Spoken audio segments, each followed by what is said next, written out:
don't know if she went to school with or knew another woman about her age who had a daughter my age that was going into high school as well. So we hung out a little bit during the summer, so I knew her and her sister, but that was it. So just a couple of people. Yes. Now you mentioned when you moved to, based on what you told us before, we correct in understanding that the beatings, the pushing of the furniture, that sort of thing with your dad continued throughout your high school years. Yes. Were those the incidents you were talking about before, about being pushed into the post and the furniture, or were there other incidents? That happened when I was in high school. There were a few things that happened right before we moved. A bunch of friends and I one night decided, like the last night I was there, we decided to sneak out of the house and hang out. And my parents woke up and found out. So when I came back, my dad asked where I had been, and I had fallen asleep. He woke me up around 6, and so when I sat up and I was disoriented because I had been sleeping, so I didn't give him a satisfactory answer. So he hit me across the face, and I fell back down. And then he sat me back up and asked me again, and I didn't give him a satisfactory answer. So he hit me across the face again, and I fell down again. When you say he hit you across the face, did he punch you? No, it was an open-handed, hard slap. Do you recall, did you bleed? No, I didn't. Not that I recall. Did you bruise? Not that I recall. Did it hurt? Yes.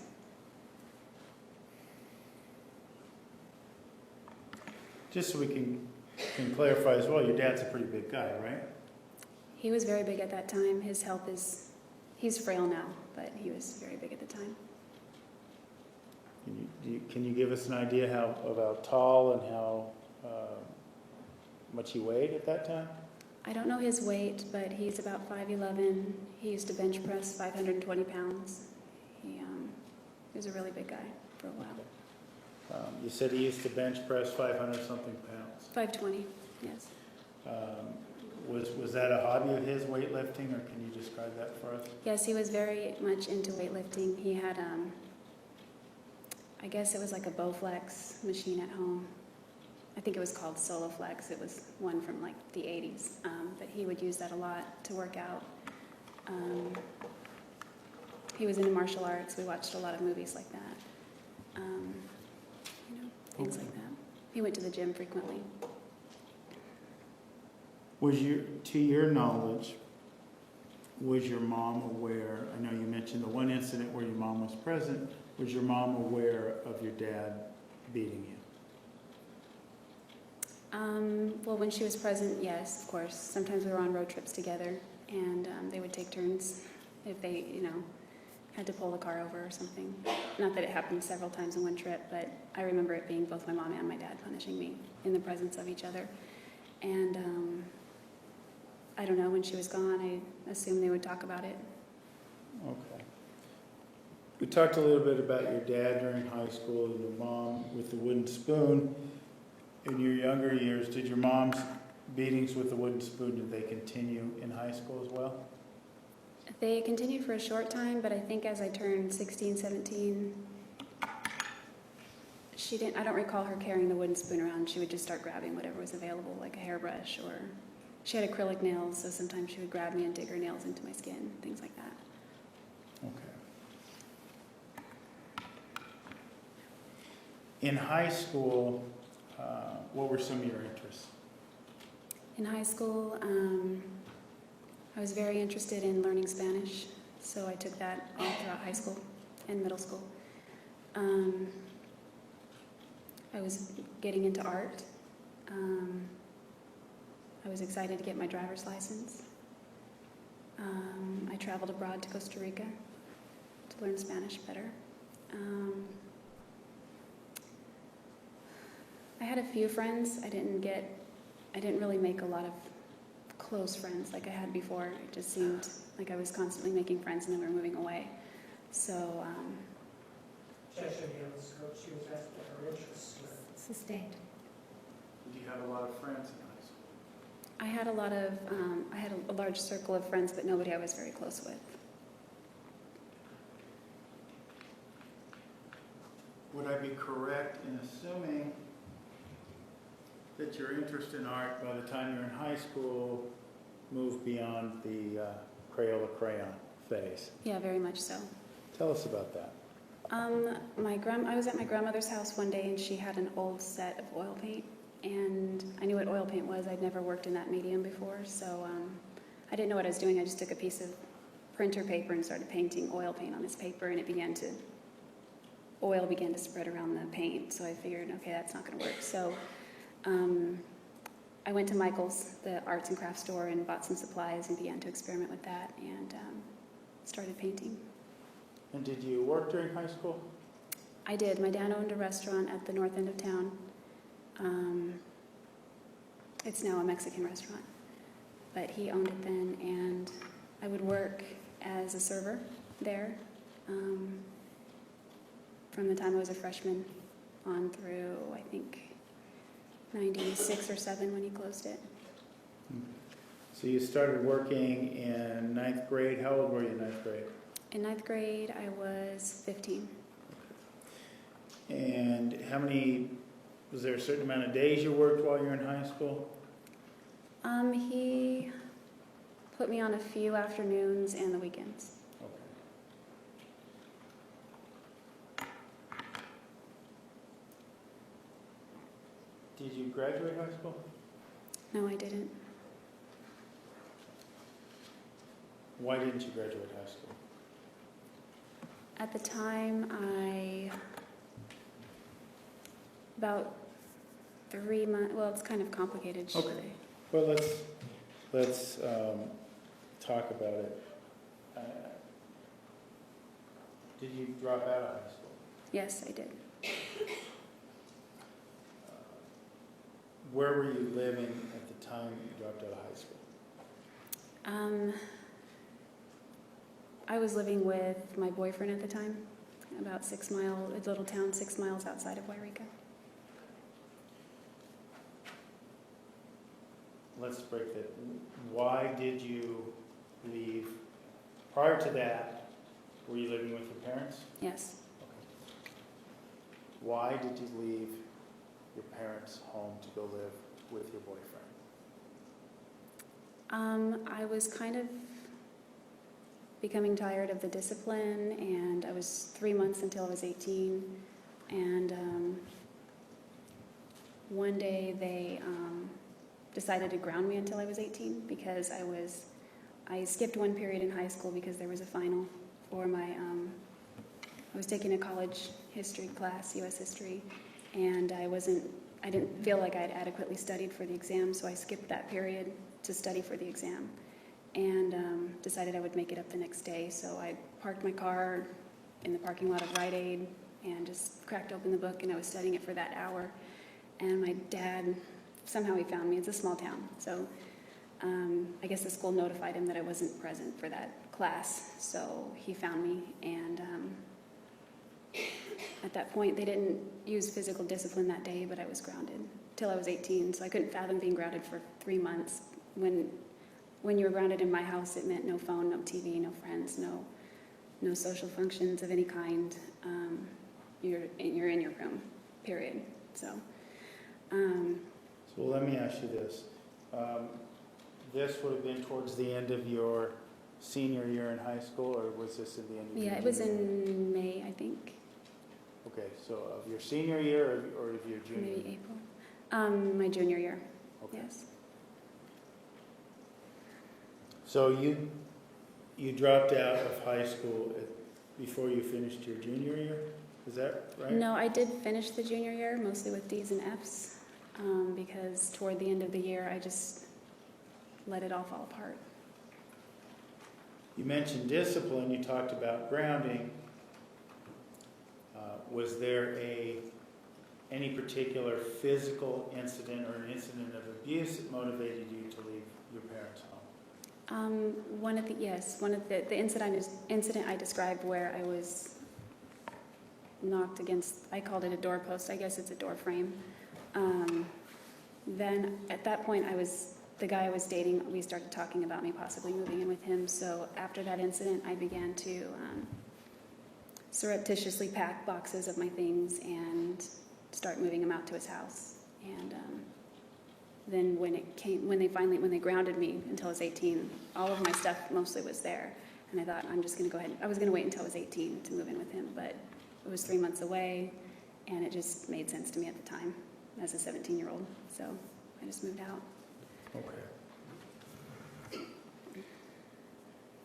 After your junior year, then, did you just not go back to school? Is that? Yeah, I turned 18 that summer. I got a job at another restaurant and began working there full time. I had bills to pay now, car insurance and credit cards and that kind of thing. So to me, it made more sense to work so I could support myself and my boyfriend. He didn't have a job. Okay. And what was your boyfriend's name? His name was Bobby. And what was his last name? Arias. And Mr. Juarez, how old was he in relation to you? He was 3 years older than me. So he would have been out of school, I would assume? Yes, he was out of high school. And what did he do for a living? He had never been employed at that point, so, it was an isolated town we lived in, and it was difficult to obtain employment. Okay. Well, let me ask you this, as it relates to Mr. Juarez, when did you meet him? I first met him the first summer that I moved to Wairika when I was 15. The carnival comes to town, and so I was there with the girl I'd mentioned that my mom introduced me to. Her and her sister, we were there. And I saw him walking in a crowd with a few other friends, and he caught my eye. It was very intriguing looking. He was kind of dressed like 18th century goth, kind of. He was. Well, can you describe for some of us who may not follow that reference, just kind of describe what he was wearing? Maybe? Yeah, it was like July or August when I met him, and it's in the maybe triple digits in the temperature. It's very hot. Wairika gets really hot, not quite like the desert, but in the triple digits in the summer. But this guy was dressed in a black suit and a high collar white shirt, and he was on crutches. He had long, dark, curly hair, and he just seemed intriguing to me. So I remember seeing him walk by, and I didn't approach him or anything, but I noticed him. So we spent the day there, my friends and I, walking around, and at one point they were getting in line for the zipper. I didn't want to get on the zipper. There was only 2 per cage anyway, so I was kind of the third odd one out. So I just stood next to the line waiting for them to go on the zipper and come back. But I was just looking around, and I caught his eye again, and he was looking right at me. And he motioned for me to come over. He went like that, and I didn't know if he was talking to me, so I kind of looked around and looked at him again, and he did it again. So I walked up to him, and he said, in a very kind way, he said, "Do you want to go?" Oh, sorry. 15. Let me ask you this without telling you what he said, and just to clarify a bit based on what you told us, he would have been around the age of 18 at this time, right? Yes. Okay. And you were 15. You meet him at a state fair. Yes. Thing. Okay. Tell us then, do you begin a relationship at that point in time, or just kind of describe for us how that relationship was at that time? No, he invited me to go on the zipper with him, so we went on one ride with that and talked a little bit as we were flipping around. And after that, we parted, and I didn't see him again for a while. Okay. When did you see him again? I think it was October, maybe November of that same year. I was at a homecoming football game for my high school, and I saw him again, and he was with some friends.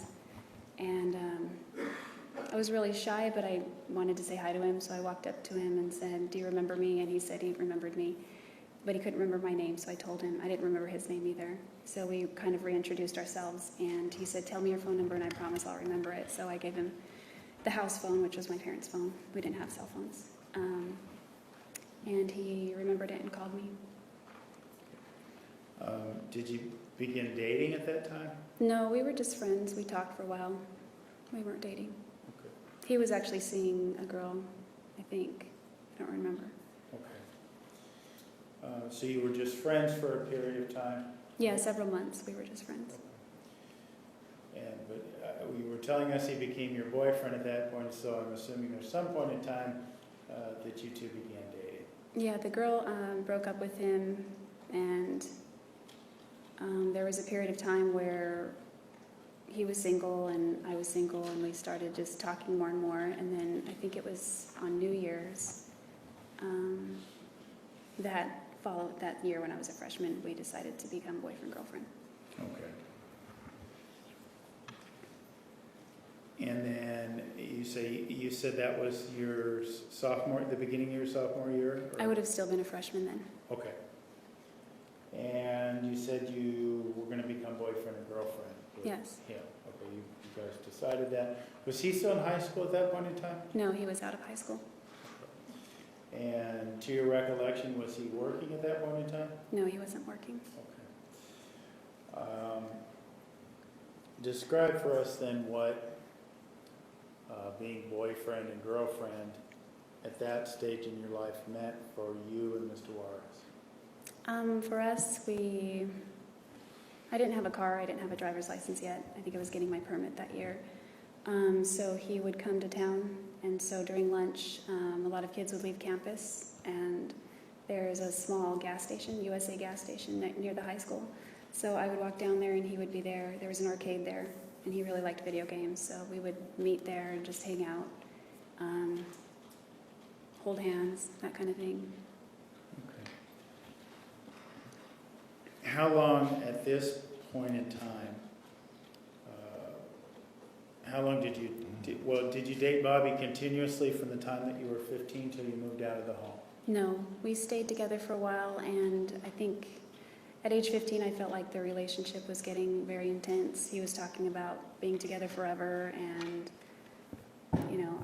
I loved him, but I didn't feel like I was in love with him, and I knew at age 15 there's no way I could decide who I wanted to spend the rest of my life with at that point. So he wanted to move to San Francisco, and he had all kinds of wild ideas, they seemed fun, but they were just not where I was. So at that point I broke up with him.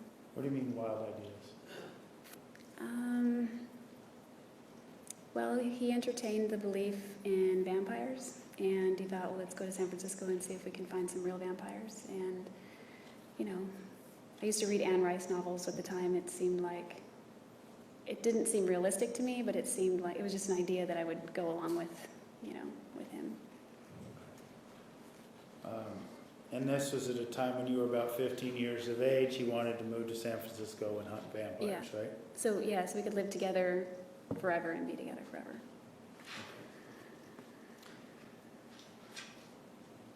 Was there a certain point in time then when this was going on and you said it was getting too intense for you? Did you and Mr. Juarez break up? Yes. It was one afternoon. I broke up with him on the phone. I don't know where my parents were, but my Aunt Lisa was at the house. She was picking my brother and I up. I was having this conversation with him. He was very upset. And Lisa wanted us to leave. She wanted to take us. We had to go somewhere with her. So I didn't have time to stay on the phone with him for a long time and talk through it with him.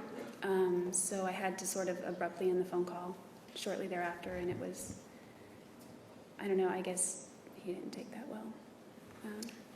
Okay. What do you mean by you guess he didn't take it that well? I found out a few years later that he Objection, Pearson. approached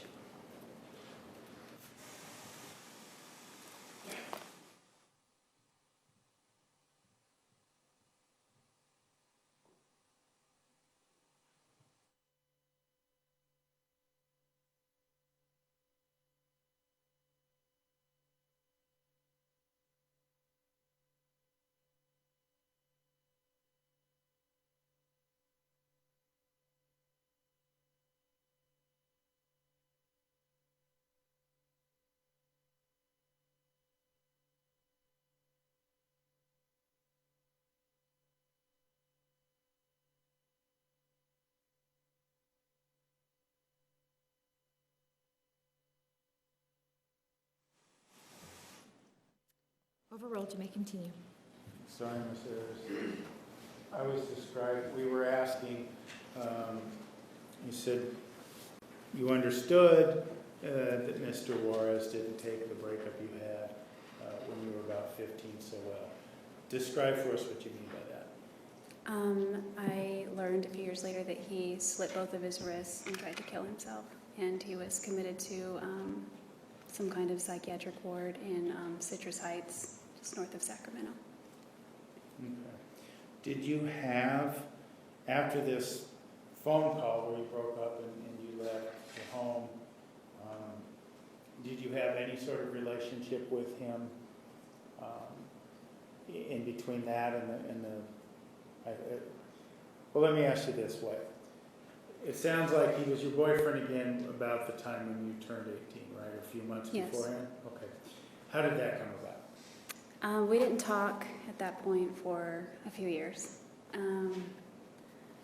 It's kind of silly. There was this older man that used to come into my parents' restaurant. I'd say he was in his 60s, maybe 70s, and he always had his Bible.